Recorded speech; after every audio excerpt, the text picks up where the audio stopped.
Now, about 100 years ago, black holes were just a theory. Not even Einstein believed they existed. Isn't it funny how Einstein always looks like he's giving his lectures when there's a lot of static electricity? Prior to 1967, this type of possibility was often referred to as black stars. Russians called them frozen stars. In 1967, the term black hole was coined, and in 1970, by 1970, there was convincing evidence.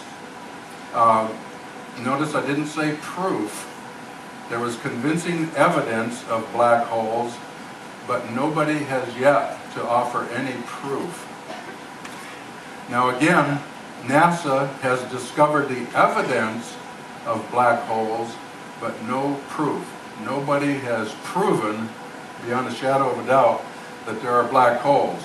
We have a lot of convincing evidence, though, that it happens. Gravity from the sun, the earth, or any object with mass distorts space. It is difficult to depict this with a two-dimensional example when it's actually a three-dimensional phenomenon. I'm sure you've been watching our beautiful sunsets. At sunset, light is curving around the earth. The sun is actually out of your line of sight exactly at sundown, but you can still see it. It's because it's curving back up around into your eyes due to the gravity of the earth.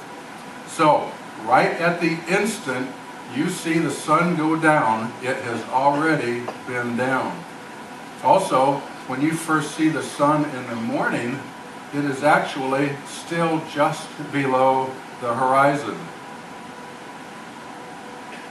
Now, let's talk about weight.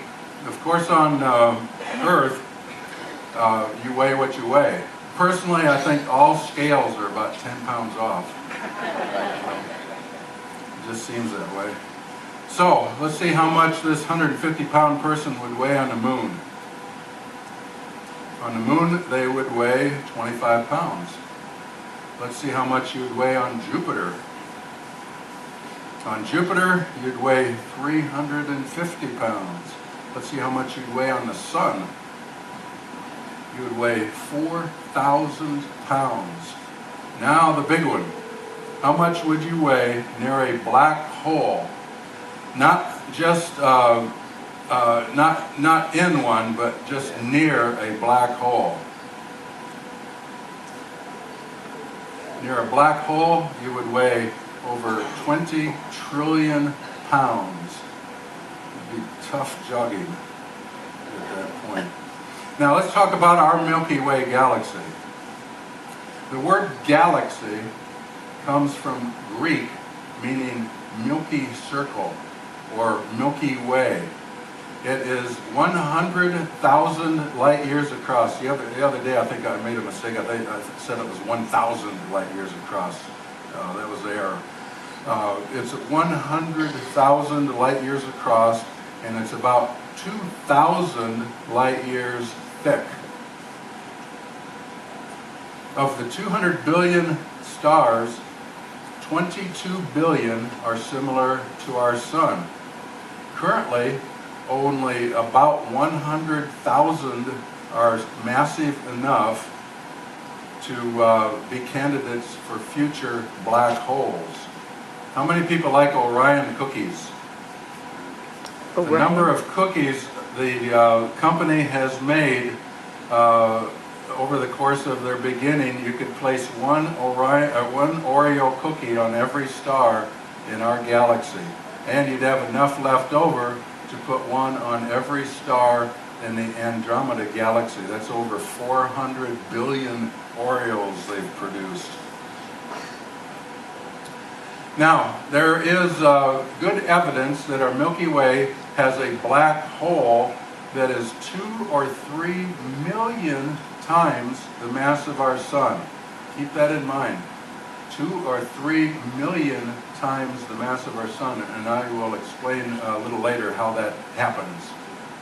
So let's ask some questions. What do you think? What happens to a spaceship that falls into a black hole? Well, the black holes in our galaxy eventually suck up everything in it, like a cosmic vacuum cleaner. What would happen to Earth if the sun would suddenly be replaced by a black hole? If we can't see black holes, how do we know they're there? So, let's talk about 3 different types of black holes. We have what's called the stellar mass black holes. These are stars that are 8 to 10 solar masses or larger that will go supernova at the end of their life.